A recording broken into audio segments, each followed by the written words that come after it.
morning, folks. This is day 7 of the 12-day Facebook Live Challenge, and today I want to talk about chatbots.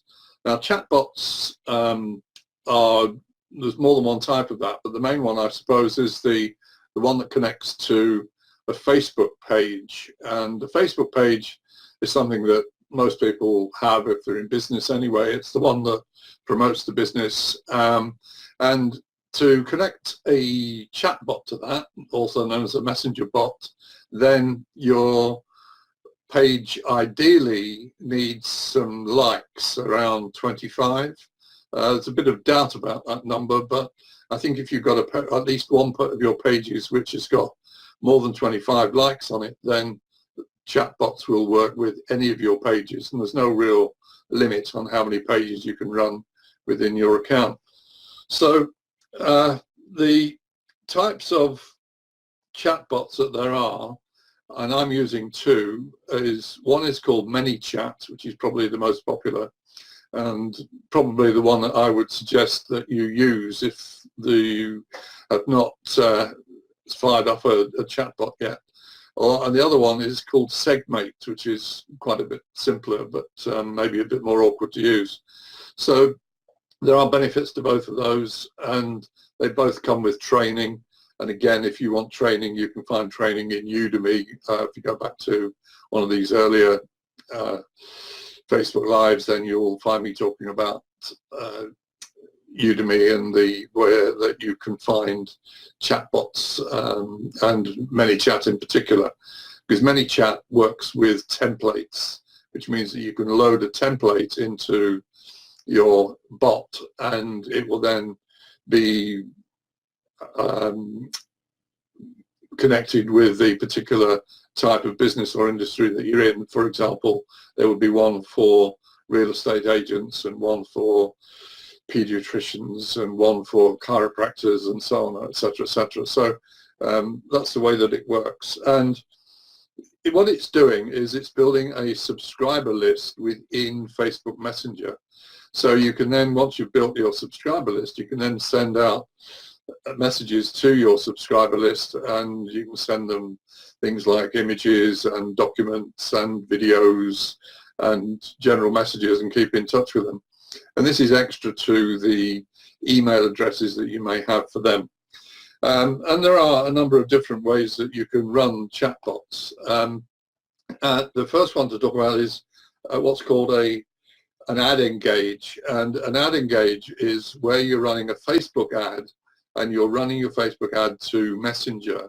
Now you can load in some JavaScript, which might sound a bit technical, but it's not really, only about a bit of cutting and pasting into your Facebook ad. So that's one type of chatbot that you can connect with your Facebook ads. There's then a post engage, and that is a bot that fires off when someone enters a comment on your page for, let's say, a word that you can say. So you can say, well, I've got X, Y, and Z that I want to send to all of my supporters.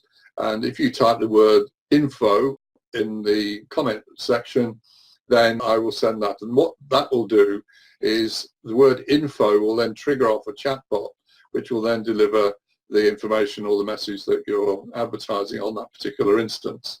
So those are post engage. There's also cast engage, which is a way you can actually schedule messages to go out to people who are already your subscribers. So that's a way of being able to, again, message, a bit like an email responder, but you can set the timing for that and the content for that and so on. Now, it's worth pointing out at this point that Facebook have got some pretty evil rules and regulations about messenger bots, and you come across the thing called the 24-hour rule, which means that if you go over 24 hours and your subscriber has not responded to you, then you're on the wrong side of Facebook and you could lose all of your accounts from Facebook. So the other thing that you can get with this is what's called an m.me link. And if you look at your page and you go into the About section, you'll find that there is a messenger link in there, which is m.me/ and then some letters and numbers. Now you can edit that, but you can only edit it if you've got the aforesaid 25 likes or more. But so you can then have an m.me link that looks reasonably coherent. And what I'll do is at the end of this Facebook Live, I'll put a link at the bottom in the comment section, and you can then fire that off and see how it works.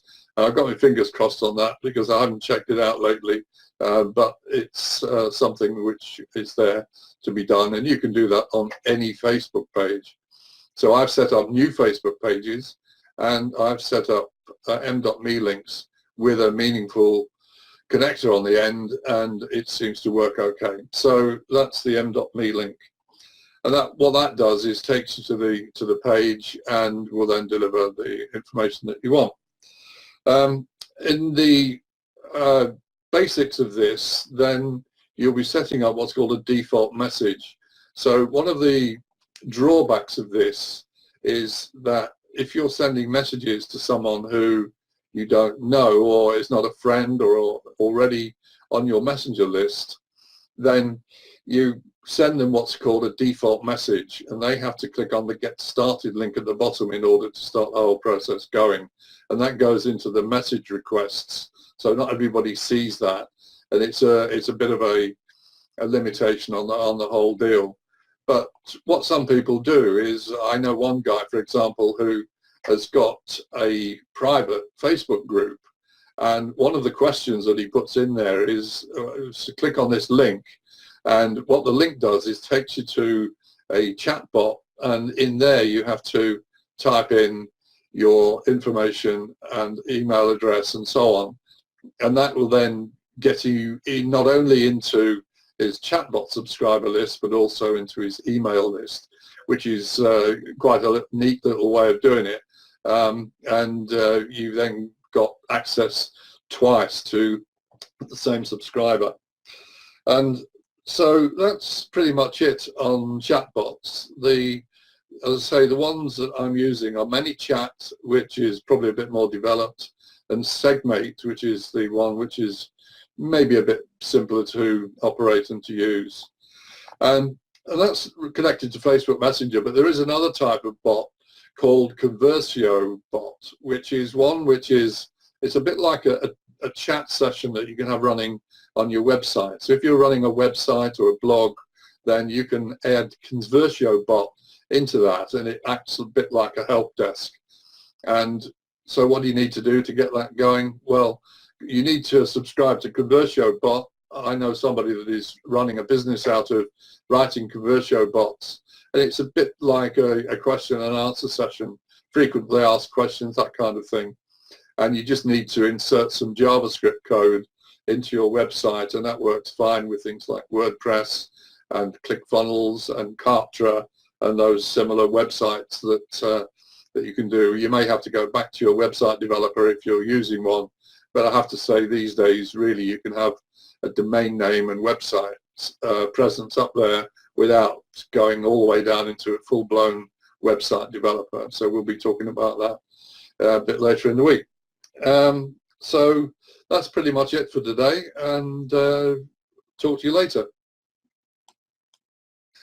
Hi folks, it's David Cox here on day 8 of the Facebook Live challenge, and today it's talking about sales funnels. So sales funnels, probably the best known of those is ClickFunnels, and the one that I use all the time. And a sales funnel is a place where you draw your customers to. So you deliver your customers using Facebook ads or links from social media or from LinkedIn or from all the other things that we'll be talking about. And you can set up your domain name, and that will take you straight through to your sales funnel. And the sales funnel will then have something to invite your customers in. It's usually a lead magnet, or sometimes called an ethical bribe, or a free gift, or something along those lines to get them interested, in exchange for their contact details, which would be name, email, and maybe telephone number. So those are the things that will draw them into your sales funnel. And once they're in your sales funnel, you can then show them videos, you can give them information by text and by images on what it is that you're selling. It can be a service, it can be an info product, it can be a physical product.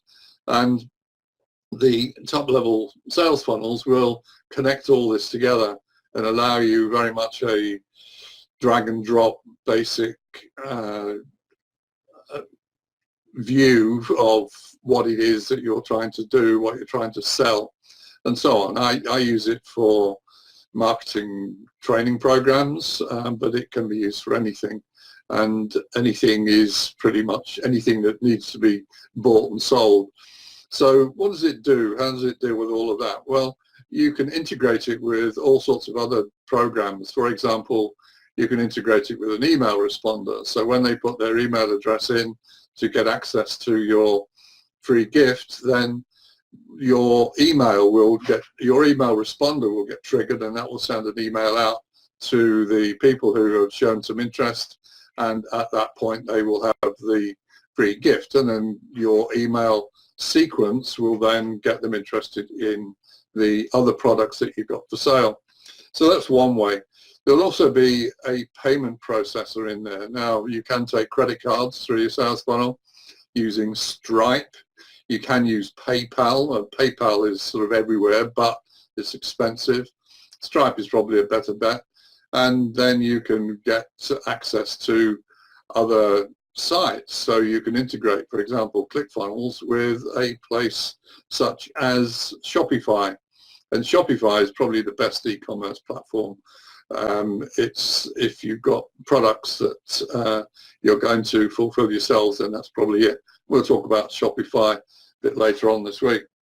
So what it does is a sales funnel. It combines all your text, your videos, your messages, and so on, and it will collect all the bits and pieces that you need to deal with your customers. So the ClickFunnels version of this is run by a guy called Russell Brunson, and those of you that are familiar with Rob Moore will know that he talks about his personal brand and his business brand. Well, Rob Moore's personal brand is very well known, but his business brand is Progressive Property. Russell Brunson, that is his personal brand, and his business brand is ClickFunnels. So ClickFunnels is maybe not a bad place to start. And what I'll do is I'll put some links below to a couple of books which have been written by Russell Brunson. One's called .com Secrets, and the other one is called Expert Secrets. And you can get those. They delivered from the States, but you have to pay shipping. And that's about $15 last time I bought one from him. So that's all for today on ClickFunnels. And if you need to know any more, then let me know by sending me a message, and I'll sort out some more information on it. Day 9 of the Facebook Live Challenge, and I want to pick up from a few things that we were talking about yesterday, which was on ClickFunnels and the use of membership sites. Now, a membership site is where you can store all of your information, the guidance, the information that your clients might want to be made available to them, and this can be in video format or documentary and so on. And you can build on this. It can be regular, so you can make your membership site into a subscription site or a one-off site, and you can segment that, so you can have a series of products, as ClickFunnels put it, and a product can be an entire course, or it can be 8 different products, each which is a module, and the individual will then be able to pay for each particular module as they go through the membership site. So all of these things are controllable, and you could also make the qualification to your membership site the purchase of a product. So you buy my product, and therefore you'll get access to the membership site, and you can build up the whole library of information on your membership site, and it's then protected by ClickFunnels in this particular case. Now, there are other sites where you can host training information Now, we had a look at Udemy as a source of training for earlier in the week, but there are others. And if you're going to create your own training material for whatever reason, for your clients or for the big wide world, then there are a number of them. And I'll give you a list of a few. One is called Thinkific, which is probably the my favorite. There's then Teachable, which is quite well thought of, but I didn't particularly have good experiences with them, so but they're certainly there and they're popular. And there's Kajabi, that's another one where you can host your material. And then the last one to mention is Xenier, Z-E-N-I-E-R, and Xenier is new. So new usually means cheaper than the rest. Whether it's better than the rest, well, it's just worth a try. Because none of these things are running forever. You have to pay a monthly subscription to take part in these things. Apart from Udemy, it's because they take all the money really on Udemy. But the rest are on a subscription.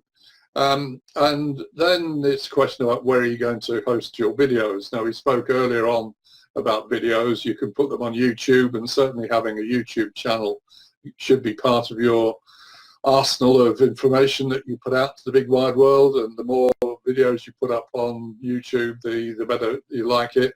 Just make sure that you've got all your keywords in there, and they are all then accessible by Google or through the YouTube search engine.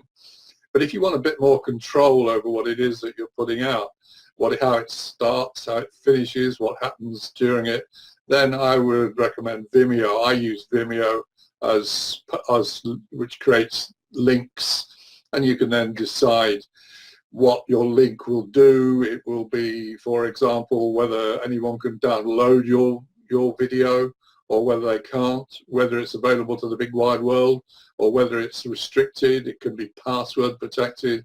All of these things on Vimeo. That's another subscription, but the basic level is about 80 quid for a year. So it's not, in a business sense, it's not going to break the bank, or at least hopefully it won't break the bank. So what are the other things that you might need to make your whole presence look a bit more professional?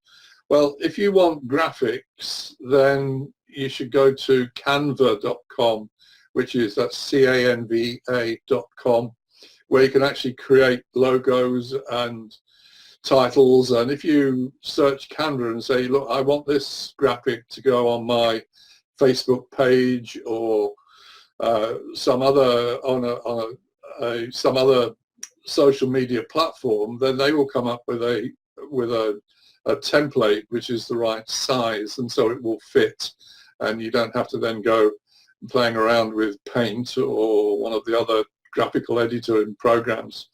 So Canva certainly is a good one.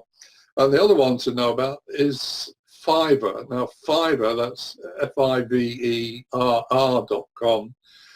is a list of people who will go and create logos for you if that's what you want, but they will also create videos. So if you want a video to put on the end of your material, then you can get animated video with sound, and that can be grafted onto the front of all your videos. Or you can have one on the end. So Fiverr is where you can actually go and you can sort out a video producer or who will then send it through to you for your approval. And I think the one that I use on the front of my videos cost me 25 bucks. This is in US dollars.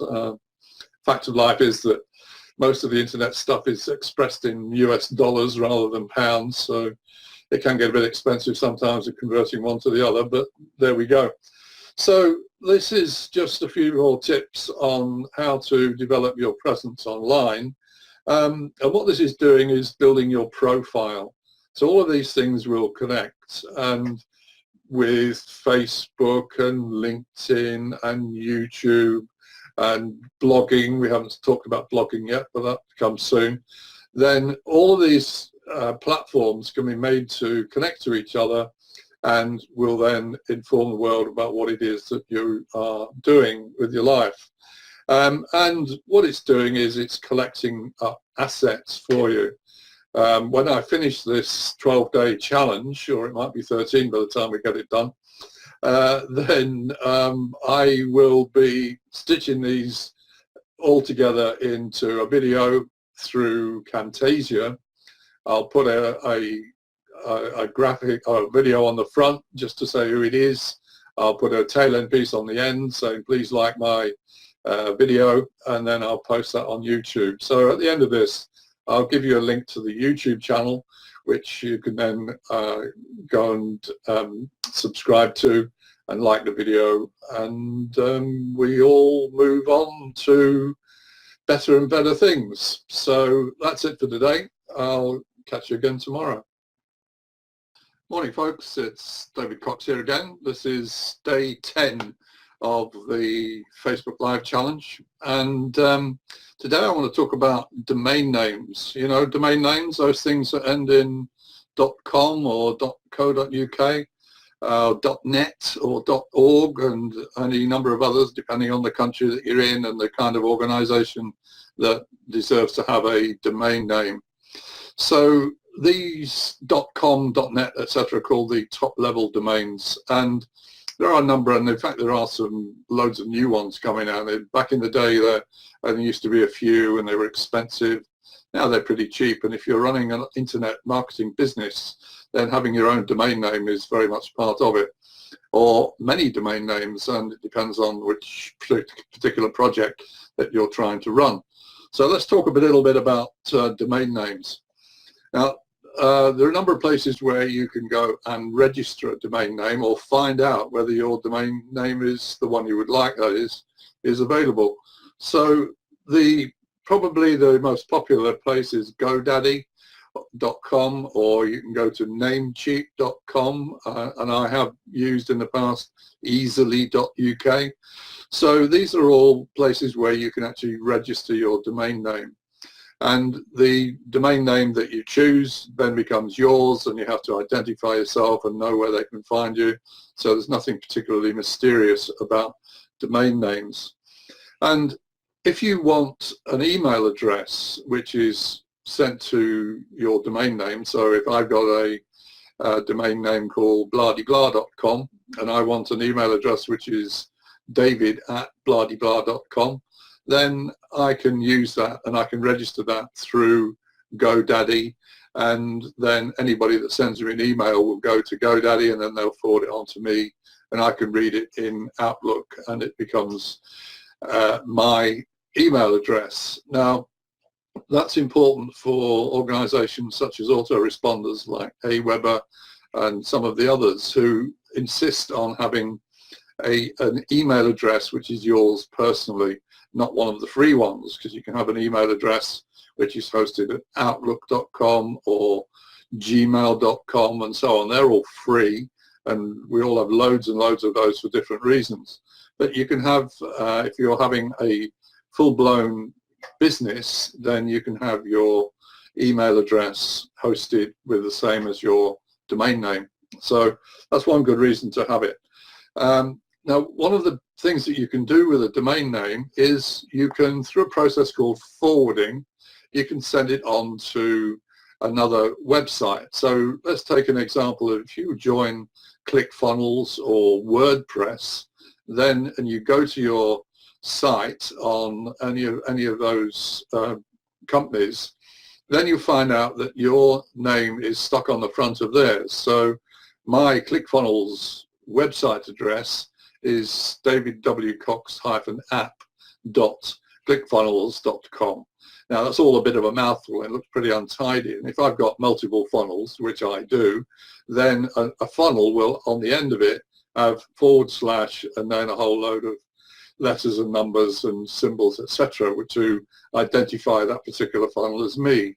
Now if you've got your own domain name, then that domain name can be made to forward any traffic to, let's say, davidwcox-app.clickfunnels.com /da-da-da-da. Now you can actually add that into the domain name company, so you have the access to the back end of all of this in GoDaddy, and you follow instructions, and it's a bit of cutting and pasting, and most people can do cutting and pasting these days, and if not, then there's always somebody around who can help, people such as me, and you can then make that domain name that you've got send forward to a particular funnel or a particular website. So if you've got a WordPress site, a blog which you're using as a WordPress, and you can put text and videos and all sorts on that, then you can get into the back end through settings, and you can then integrate your WordPress site with your brand new domain name. So if I've got, my domain name is www.bladiblah.com, then I can then send any traffic that's sent to that through to my WordPress site if I chose to, or through to a ClickFunnels and so on. And these websites like ClickFunnels and WordPress have got the ability to integrate your domain name in with that. And you can, if you want, you can also integrate things going back a couple of days of this series.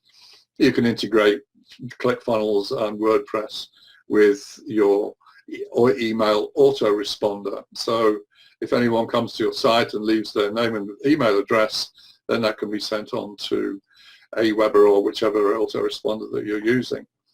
So that's a whole process called forwarding through from your domain names, and it all runs in the back end of the domain naming system, better known as DNS. So it might sound a bit technical and you might think, oh, I can't do that. But once you find your way in, it's all pretty simple and it works like a dream. And then you can use your domain name as your main, put it on your business card and so on, and that becomes you, even though in the back end it's being sent to some other site such as ClickFunnels. So the other thing just to mention is that if you want a website which is not suitable for WordPress or for ClickFunnels, then you can actually have your hosting of your website done by people like GoDaddy, and they all offer hosting services. So you take your files, there's a start-off file which is usually called something like index.html or whatever you choose to do it, and then everything else is linked to it. Now again, that might all sound very complicated, but it's not that difficult, and it should not cost an absolute fortune to get that set up. Just the other thing to mention is that some of these long names that you've got, and we've mentioned a few like the ClickFunnels ones and so on, one thing you can also do is use a link shortener. So when you have these great long strings of letters and numbers and dot this and forward slash that and so on, you can actually put that into a link shortener, and just to name a couple, bit.ly is one of them, and another one is tiny.cc. Now these are all free and they fit much better into adverts. So if you're running Facebook ads or any other ads on your site, then you can use bit.ly / and then it will then identify the particular link that you want to send it through to. So that's pretty much it. Now bit.ly and bit.ly and tiny.cc are not acceptable to absolutely everyone, but you have to find that out by a bit of trial and error. Certainly Facebook will use bit.ly, and that means that you can put a proper and a full-blown website link onto your Facebook ads using bit.ly, and it will then take them to wherever it is that you want to go. So if you're selling a product which is hosted on Shopify, for example, that will have a long link to the particular product that you can then shorten it up just to a few characters. So that's it for today on domain names. If you've got any issues or questions, then send me a personal message and I'll try and help you out. It's David Cox here again. This is day 11 of the Facebook Live Challenge, and today we're talking about blogging and podcasting, which are both ways of getting your message out there to your fans and your tribe and the world in general. So what about blogging? Well, I suppose the favorite blogging site is WordPress. Now WordPress is a bit of a complicated beast, to say the least, and it allows you a bit more than blogs really, because it runs on plugins, and there's all sorts of things that you can do with plugins to enhance your WordPress site. And one of the things you can do, for example, is there's a plugin called WooCommerce, which allows you to sell products online as a retail store. Personally, I prefer Shopify, and Shopify has got all the bits, and it is a pure retail store. But WooCommerce is a WordPress plugin that I have used in the past, and is something which is available to you. And it's like many other plugins. And as well as that, you can actually integrate this with your domain name, which we talked about yesterday. And domain names can then be forwarded to your WordPress site, so that if you go to www.bladiblah.com, then that will take you onto your WordPress site. And there's plenty of training around. We talked about Udemy earlier in the week, and for just a few quid you can actually go and get training on WordPress implementations in general, and just generally follow the advice. So the other site, just to mention quickly, is blogger.com. Now blogger.com is run by Google, which means that it's searchable. It means that Google looks at it often to pick up any keywords. Now keywords is something we'll talk about tomorrow in CEO, but if you've got a list of keywords for your product or service, then they should be in your blog, and blogger.com allows you to do that. It also allows you to set up pages which are not only searchable but are also shareable. So I use blogger.com for things like privacy policies that I put on websites, for terms and conditions, and just general open text stuff which is there, and you just insert the link into whichever website or whichever platform that you're using, and people can then access the necessary, in my case, the privacy policy that relates to the business that I'm running. So that's blogger.com and by Google. Now finally, quick word about podcasts. Podcasts are certainly a brilliant way for getting your message out there, and you create a podcast. There's a couple of things that you need, and one is a decent microphone. I can't emphasize enough how a decent microphone increases the quality of your podcast. So here's one that I use, if I can get it on the screen, and that big black round thing is a pop protector, which means that if I'm speaking close to the microphone, as you would, then that will filter out any of the hissing sounds and the popping sounds that come from your mouth when you're making a recording.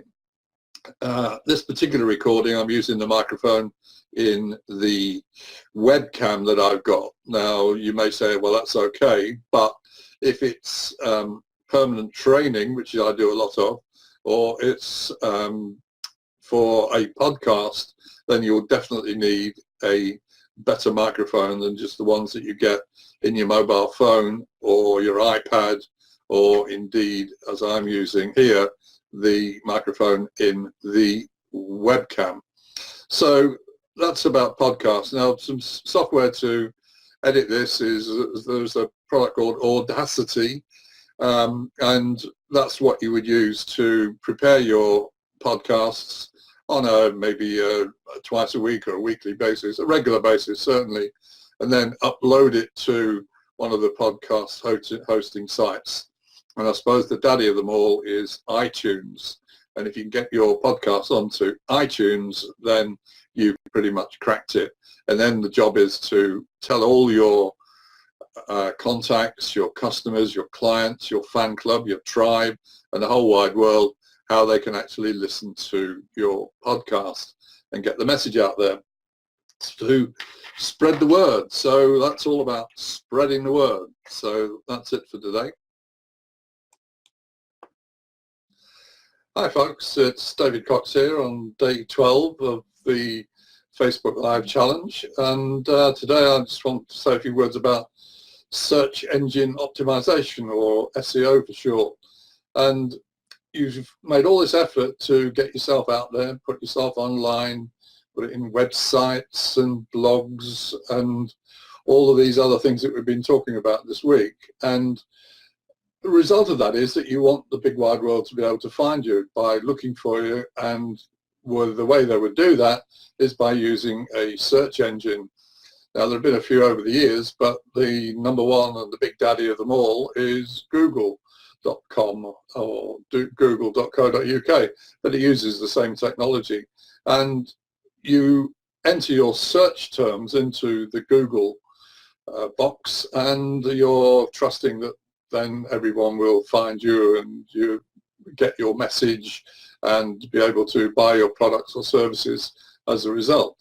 Google also owns other websites, for example, YouTube, and YouTube is actually the number 2 search engine. So you go to YouTube, you can search for anything you like, and it will almost certainly come up with some answer of how to do things. So Google is it out there, and if you want to know how to do something, you go to YouTube and say, I want to know how to do so-and-so, and the search engine will do the business. So that's those two. There is another avenue that you'll be using in furtherance of your business, and that's a blog site. And blogger.com is owned and run by Google, so Google will be looking at your blog to find out if there is anything of any significance in there. So blogger.com is the one that Google look at, but of course it also looks at sites like WordPress, and WordPress is probably even more important than blogger.com.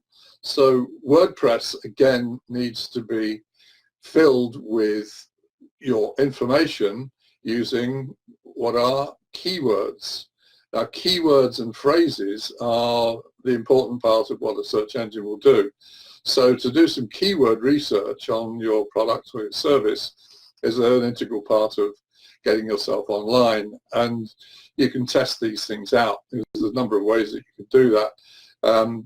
But the whole process, I have to say, can get quite complex, and being complex means that you may need to recruit the professionals in order to give you some help with that. But you can do a lot to help yourselves by making sure that everything that you do and everything we've talked about in this week's coverage through Facebook is in fact included all of your keywords in as many places as you like.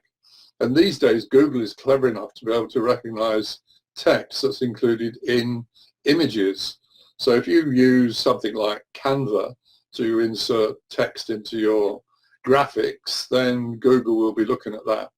So go back to our YouTube stories of earlier this week, then there is a thumbnail that you would put on to your front of your YouTube video, and that should have different text in than the title of the actual video itself. So you're feeding the search engines with 2 lots of information, and both of them will be used to establish where you are online, no matter whether it's your personal brand that you're trying to promote or whether it's your business brand that you're trying to promote.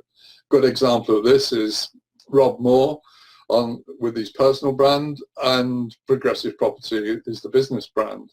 Russell Brunson is his personal brand, and ClickFunnels is his business brand. For me, it's David Cox Trainer is my personal brand, and Retusa Limited is the business brand. So these things have to be taken into consideration as you build the information and the content on your various entries into the internet so that people can find you.